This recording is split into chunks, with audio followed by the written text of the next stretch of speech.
In 18th century Paris, before a wealthy woman could hire someone to breastfeed her baby, that someone had to show up at a government office and have her breast milk physically inspected. A man would look at it, swirl it, sometimes taste it, and write down whether the color and consistency were acceptable. Then she signed a contract. This was a job, with a referral office and a regulatory body. Welcome to the Incident Report. On this channel, I am technically the senior field analyst in pre-modern logistics, specifically dairy, which is a title I gave myself last Tuesday and nobody has stopped me. Today we are going through one of the longest running labor markets in European history, which is the market for breast milk. Not the milk, the woman attached to it. For about 1800 years, if you were rich in Europe, you did not feed your own baby. You hired someone else's body to do it. And that someone else was almost always a poor woman who had just given birth and whose own baby was, to put it gently, no longer in the picture. So let's get into it. The technical term is wet nurse. The job is exactly what it sounds like. A woman who has recently had a child produces milk, and instead of feeding that milk to her own infant, she feeds it to someone else's infant for money. This was not a niche thing. From ancient Rome through the early 1900s, across basically every country in Europe, if you were aristocracy or merchant class, or even just comfortably middle, you outsourced the breastfeeding. Queens did it. Bankers' wives did it. Eventually, shopkeepers did it. Great system. And I want to be careful here, because the first instinct is to look at this and assume the rich women were the villains of the story. They were not really running the show. The whole arrangement was baked into how European society organized class and reproduction for centuries. Doctors recommended it. Husbands often required it. The church had opinions about it. Nobody we know would have invented this. People were born into it and signed the same paperwork everyone else signed. It was, functionally, a terms of service that nobody read but everyone agreed to. Click Accept on baby. Okay, so how did this actually work? In ancient Rome, you'd find the wet nurse, called a nutrix, at a specific column in the vegetable market called the columna lactaria, the milk column. That was the place. You went to the milk column, you found a woman, you negotiated a price, you took her home. Contracts from this period actually survived on papyrus, and we have them. And they read exactly like you would expect a contract for a human body to read. They specify payment in cash and in oil. They specify what happens if the milk fails. They specify the wet nurse cannot get pregnant during the contract period.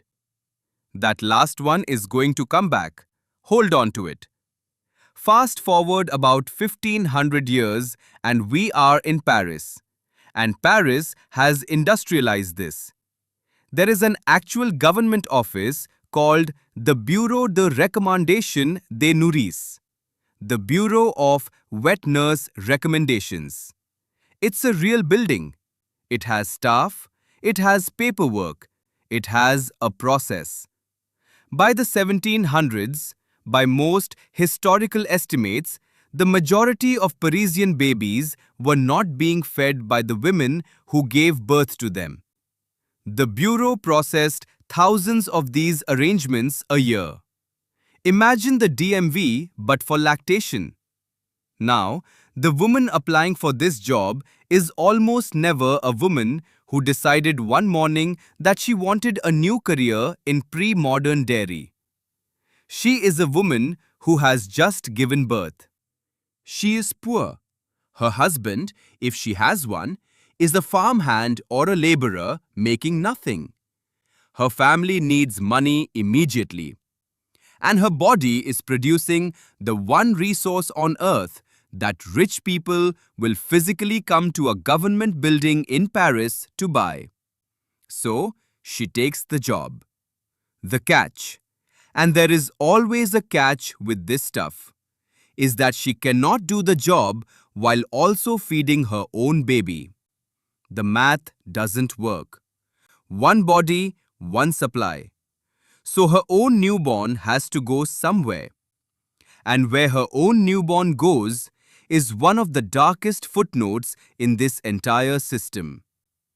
The baby gets sent out to the countryside to another wet nurse who is poorer than she is, who is herself feeding someone else's child first, and then her own, and then the new arrival from Paris, in roughly that order of priority. The mortality rate for those babies, the wet nurse's own babies, shipped out to the country so she could go to Paris to feed a rich family's baby, has been estimated by historians at somewhere between 50 and 80% in the worst regions and decades. 5 to 8 out of 10. I'm going to let that sit for a second because that's the number that breaks the whole thing open. The system wasn't just unfair. It structurally required that a poor woman's child probably die so that a rich woman's child could live. That wasn't a bug. That was load-bearing.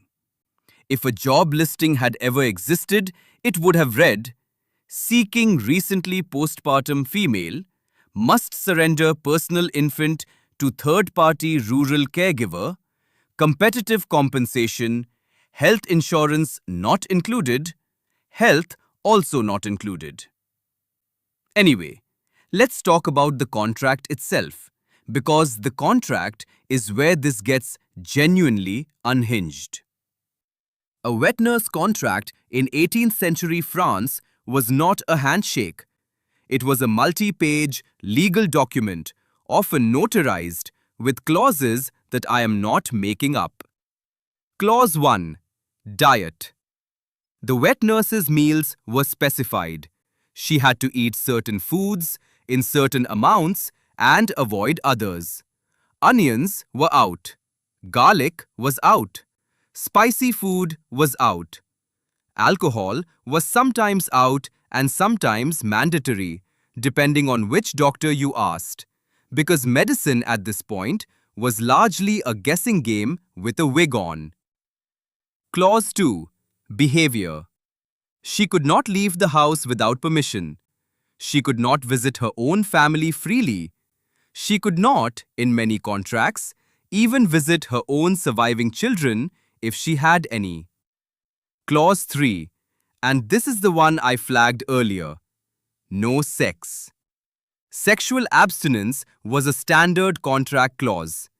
The belief was that sex would dry up the milk or curdle it, or, and this is a real medical theory people had, that a new pregnancy would steal the nutrients from the milk and poison the baby.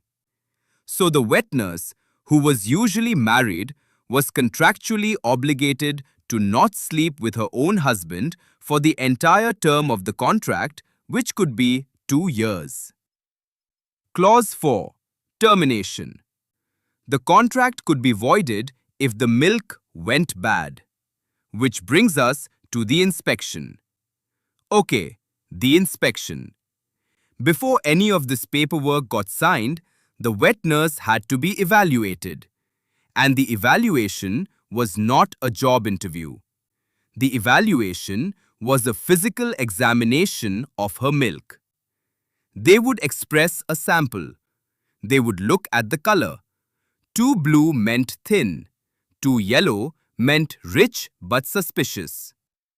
They would check the viscosity by letting a drop run down a fingernail or a polished surface. Too fast meant watery, too slow meant clotted. They would smell it. And yes, according to period medical manuals, doctors and prospective employers would sometimes taste it. There are texts from this era that describe the ideal flavor profile of human breast milk the way a sommelier would describe a burgundy. This study examines the systemic procurement, quality assessment, and contractual deployment of human lactational labor in pre-industrial European urban centers, with particular emphasis on organoleptic evaluation protocols. That's the academic abstract. That's how this got written about. That's how this got published. Calmly, in paragraphs. The woman herself, her teeth were inspected because the prevailing theory was that the quality of her teeth indicated the quality of her constitution. Her skin, the shape of her breasts, the age of her own baby, because milk from a woman whose baby was 3 months old was considered different from milk from a woman whose baby was 9 months old. They had a whole grading system. She was, functionally, being graded like produce, while her own infant was on a cart heading to a farm where the odds were not in his favor. And I want to be clear, the people doing this inspection were not cartoon villains. They were doctors and brokers and family members who genuinely believed they were performing quality assurance on a vital service. The horror of this system is not that one person is evil. The horror is that the spreadsheet works. Every individual is doing their job. The job just happens to be this. Okay, I need to move on or I'm going to spiral. Let's talk about the babies on the other end, the rich babies. Because the rich babies were not always living the dream either. Marie Antoinette, future Queen of France, future owner of a head and then suddenly not, Marie Antoinette was raised by a wet nurse. So was basically every Habsburg, every Bourbon, every Tudor. Elizabeth I had a wet nurse. Louis XIV had a wet nurse. The wet nurse was, in many cases, the first human being the future king or queen of Europe formed an emotional bond with. Not the mother, the contractor. Some of these wet nurses got famous. There are portraits of them. There are pensions for them. There are letters from grown kings to their childhood nurses that are warmer than anything those kings ever wrote to their actual mothers. Which is its own thing. We are not unpacking it. There isn't time. The mortality rate for the rich babies was also not great, by the way. Sending a newborn off to live in a rural cottage with a stranger for 2 years had predictable results, even when that stranger was being paid well. Estimates vary, but a meaningful percentage of babies sent to rural wet nurses did not come back. The rich families knew this. They did it anyway. Because the alternative, the mother feeding her own child, was considered unfashionable, unhealthy, and beneath her station. Yeah, so that happened. Here's the wrinkle. There's a version of this story where the wet nurse actually wins, and that version is in Japan. The Japanese system was called Minoto. Same basic concept. A wealthy family, often the imperial family or a samurai household, hires a recently postpartum woman to nurse the heir. The mechanics are similar. The outcome is wildly different. In Japan, the Minoto was not a temporary contract. The Minoto often became part of the household, sometimes permanently. Her family could become politically connected to the heir's family. She had real influence at court because she was, in a very literal way, the person who raised the next ruler. There are periods of Japanese political history where the Minato and her relatives held significant chunks of palace influence because the prince trusted her more than anyone else alive. Same job, two cultures, two completely different outcomes. In Europe, you fed the future king for 2 years and went home to a dead baby and a small pile of coins. In Japan, you fed the future shogun and your nephew became a minister.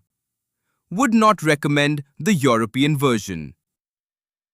Management unresponsive, 2 stars. Okay, so the obvious question is why?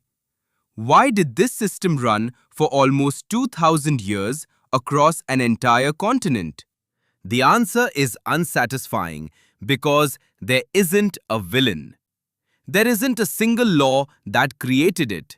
There isn't a moment where someone in a robe said, "Let it be decreed that poor women shall feed rich babies." It just emerged the way most large bad systems emerge, from 1,000 small incentives all pointing the same direction.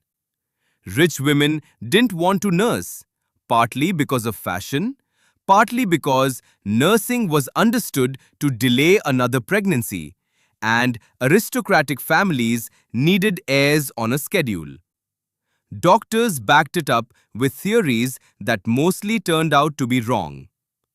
The labor market for poor women was so brutal that wet nursing was actually one of the better paying options available. The countryside was full of farms that would, for a fee, take in someone else's infant. And the legal system was perfectly happy to write contracts for all of it. Every individual choice in that chain made local sense. The aggregate result was a continent-wide system in which poor babies died at scale. The women feeding the rich babies were losing their own children at the same time. And nobody, at any point, looked at the whole thing and went, "No, no, wait, no, hold on." It was a process. The process worked. The process had paperwork. Speaking of process, I bought groceries on Sunday with a real plan. Pasta, vegetables, the whole thing. The spinach is now, 3 days later, a wet green situation in the back of my fridge. I'm getting pizza tonight. And I'm aware that I am, in real time, judging 18th century logistics. Let me finish. The wet nurse industry didn't end because Europe had a moral awakening. Let's be clear about that. There was no big reckoning. No statue came down. No king issued a decree. What happened is much more boring and much more on brand for how these things actually end. In the late 1800s, two things happened almost simultaneously. First, doctors finally started figuring out germ theory and infant nutrition. They slowly realized that maybe shipping a newborn to a rural cottage with a stranger was not, in fact, the optimal medical outcome. Public health campaigns started pushing mothers to nurse their own children. Then, in 1865, a German chemist named Justus von Liebig invented the first commercial infant formula. Powdered, shelf-stable, sold in a tin. That's what ended it. Not ethics, not law, a product. Within about 50 years, the wet nurse industry collapsed almost entirely. It had operated continuously since the Roman Empire. A tin of powder was cheaper, more convenient, and didn't require a contract about who could sleep with whom. The bureau in Paris quietly closed. The milk column in Rome had been gone for centuries. The whole edifice just kind of evaporated into history once the market found a substitute. 1800 years of an entire labor sector built on poor women's bodies, dismantled in a generation by a chemist in Germany and a tin can. I don't have a clean ending for this one. The honest version is that the system ran exactly as long as it was profitable and stopped exactly when it wasn't. The people inside it, the wealthy families, the doctors, the brokers, the wet nurses, the babies on both ends, were all doing what the structure told them to do. Some of them got rich. Most of them got tired. A lot of them got buried. The spinach is still in the fridge. I'm closing the laptop.